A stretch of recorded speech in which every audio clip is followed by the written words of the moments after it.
What is up, Flavor family? On today's Kitchen Basics, I'm gonna show you how to make the ultimate oven roasted pork chop with a spice crust, reverse seared in a pan cream sauce that is absolutely dynamite. And when you have killer pork chops like this, it's pretty hard to mess it up.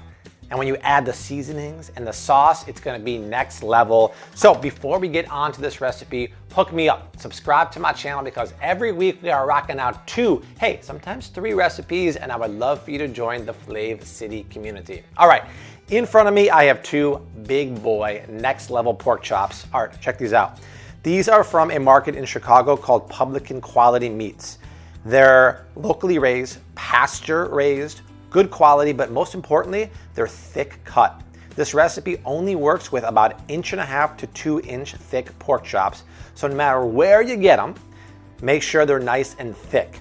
And all this fat on the side that you're like, yo, Bobby, what you doing with that? That's gonna melt and render, and we're gonna pan sear it later on so it gets crazy crispy. So the beauty of reverse searing it is that we're gonna cook it very evenly and gently in the oven and then hit it hard, fast and furious, Vin Diesel style in a cast iron pan later on.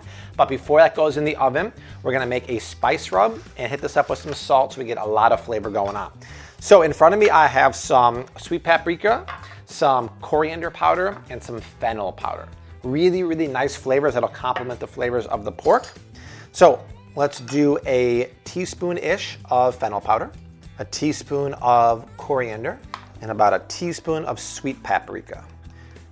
No smoked paprika today. This is like 1 in a million. 1 in a million, Doc. Sometimes you just want that sweet flavor. You don't want the smoky, kind of overpowering flavor. But man, I wish we had smell-o-vision right now because it just smells dynamite. Fennel is licoricey, and coriander kind of tastes like a burnt citrus or burnt orange peel. It's dino. Season these pork chops aggressively because pork doesn't taste like salt. Have you ever heard someone say, hey, pork chops are salty, you don't have to put salt on them? No. I've heard that. People left me comments. People think because bacon is cured with salt that all pork is salty. This is bland as can be, just like a chicken breast. So watch, Art. I'm gonna pinch over a generous amount of salt because it's gonna make it taste more porky and really bring out that flavor. And then I'm gonna pinch over a good amount of the spice rub. Do that on both sides and then really rub the seasoning into the meat. And then you also wanna season the side of the pork too. That way every bite is perfectly seasoned. And also, see how loose my pork is right now? That's because it's room temperature. You never wanna put cold pork into a hot pan or a hot oven because it cooks unevenly. The same is true with steak, beef, or anything else. All right, let's pop this in a 275-degree oven. All right, you guys, it took 45 minutes, but the pork chops are cooked to 140.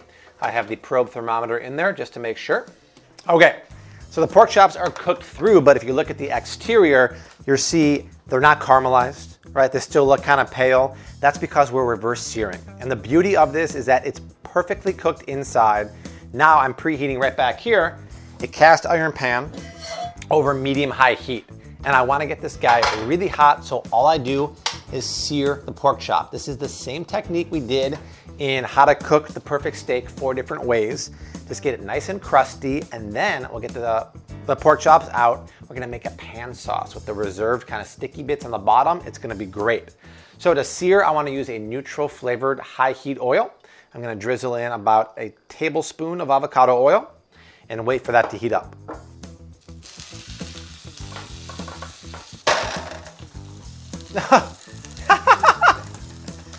Okay, I guess I'm doing one at a time here. So get that in. Just kind of press down on the meat for a few seconds so it makes maximum contact with the pan. Then slap down the splatter guard so the oil doesn't go everywhere.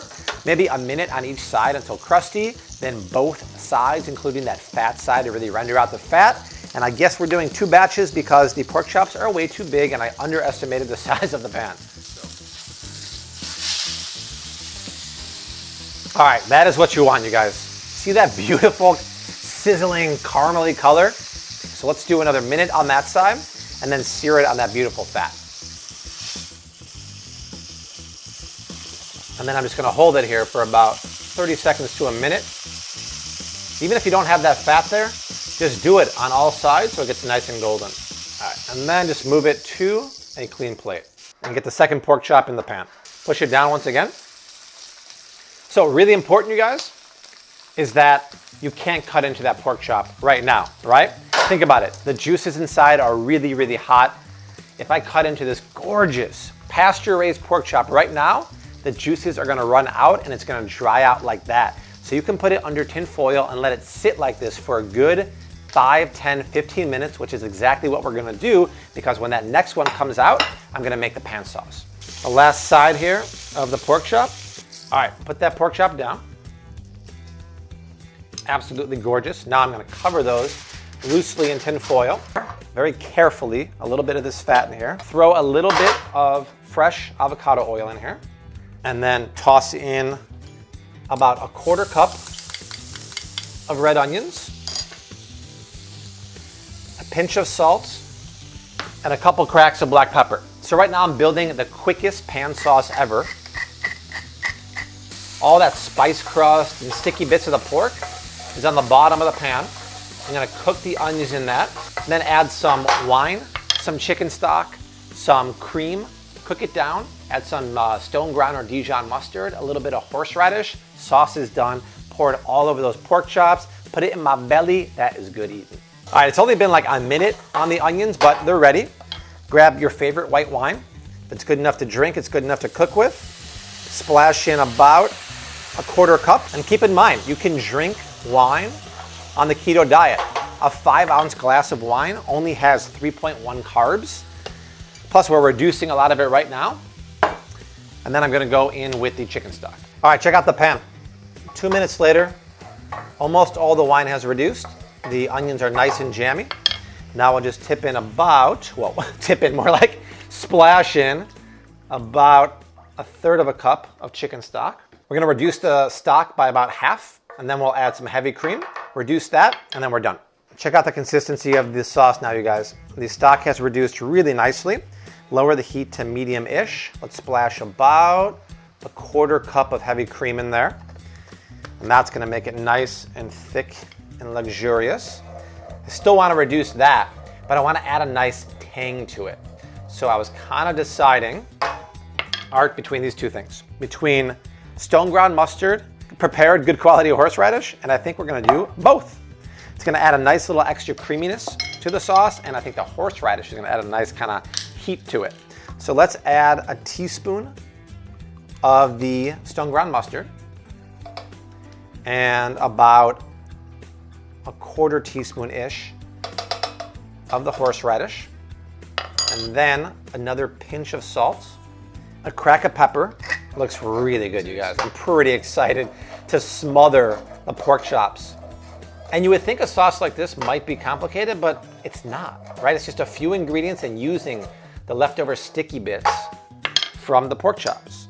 So let me just kind of go in here, check it for seasoning. That's good. So creamy. I do want to pinch in a little bit of parsley right now. And I think we're just about there. I'm going to give it maybe 30 more seconds, and then we can plate up the pork chops. Oh yeah, Art wants to see if we can get the nappe, the franche nappe. Oh, Art, we got it. All right, let's plate this dish by grabbing some of that silky horseradish cream sauce there. And kind of just putting it down on the plate. And then we'll grab this crusty, beautiful pork chop here. Put that down right there. Pour some sauce right on top of the pork chops. Oh my gosh, this looks amazing, you guys. Little bit of parsley. Oh, you guys, I am so stoked to crush this ultimate oven-baked, reverse-seared pork chop. How's that look inside there, you guys? Oh, look how juicy, right? Perfectly juicy. Gonna cut, this is my favorite part of the pork chop or a ribeye steak. The cap here, it has so much yummy fat.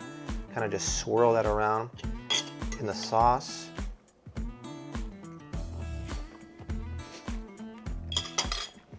That is silly. Absolutely silly. How much flavor is in my mouth right now? First of all, let me swallow. You guys, the sear, the crust on this pork is unbelievable. It's perfectly cooked, so darn juicy and blushing pink inside because we pulled it at 140 and let it carry over in the pan. The sauce is exactly what you want with a rich, fatty pork chop like that. It's acidic, it's creamy, and it cuts through the fattiness. And then you might think I'm crazy, but I'd even take a piece like this with a little bit of that fat there and eat it together because that fat has been rendered and it's charred now. Pork fat for the win. Art, get over here and try this. Art is going for the super fatty piece. That's why we love them. All right, you guys, there it is. The ultimate baked pork chop. The recipe is down below, the macros, all that good stuff. I can't talk anymore. We gotta crush this. Art, seriously, how good is that? This is the bomb. You guys have to make this. Tag me on social media. I got 2 more Bobby's Basics streaming right below me, but I will see you soon.